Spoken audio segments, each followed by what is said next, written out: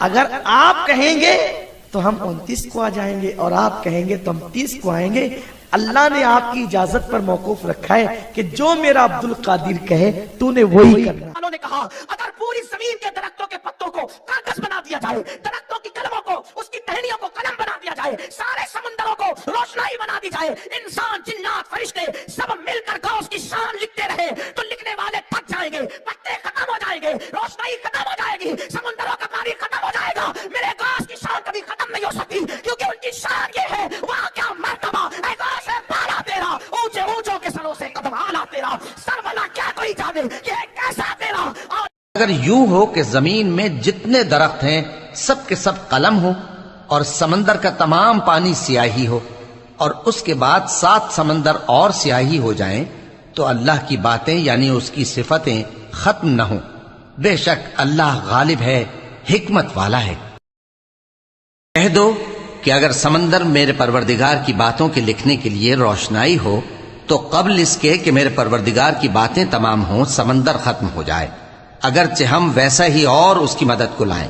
میں آپ کو بتاتا ہوں, سیدنا غوث اعظم عبد القادر جیلانی رضی اللہ تعالیٰ عنہ ممبر پر خطبہ دے رہے تھے, بڑا مجمع 70,000 کا مجمع, ممبر پر جب خطبہ دے رہے تھے خطبے کے دوران چھت پر سے ایک نہایت ہی کالے قسم کا سانپ نمودار ہوا جس کی ہیبت ایسی تھی کہ مجمع میں سے لوگ ادھر سے ادھر ہونے لگ گئے. اس سانپ کی دہشت سے لوگ گھبرا گئے, لیکن وہ سانپ چھت سے اوپر سے آتے آتے سیدھے سرکار غوث پاک کے کندھے پر آ گیا.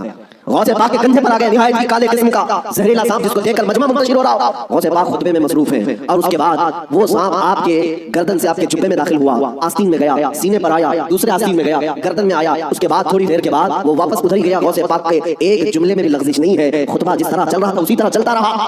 اور اس کے بعد اس سانپ نے فصیح عربی میں آپ سے کلام کیا, کہا ہے عبد القادر میں آزمائش کے لیے آیا تھا, اس سے پہلے میں نے کئی لوگوں کو آزمایا, ان کے یا تو زبان میں لکنت آ گئی, یا تو پیر ہل گئے, یا تو پھر اپنا بیان چھوڑ دیا, لیکن تمہارا حال تو یہ ہے کہ ایسا لگتا تھا کہ تمہارے جسم پر کوئی چیز آئی نہیں. غوث پاک رضی اللہ تعالیٰ عنہ مسکرائے, خطبہ جاری رکھا. لوگوں نے پوچھا غوث پاک سے کہ یہ کیا تھا, اتنا بھیانک سانپ آپ کے جسم پر آیا, آپ کے جسم پر کوئی جنبش بھی نہیں, لغزش بھی نہیں. سرکار غوث پاک رضی اللہ تعالیٰ عنہ مخاطب ہوتے ہوئے ارشاد فرماتے ہیں میرا نام عبد القادر ہے, میں قادر کا بندہ ہوں.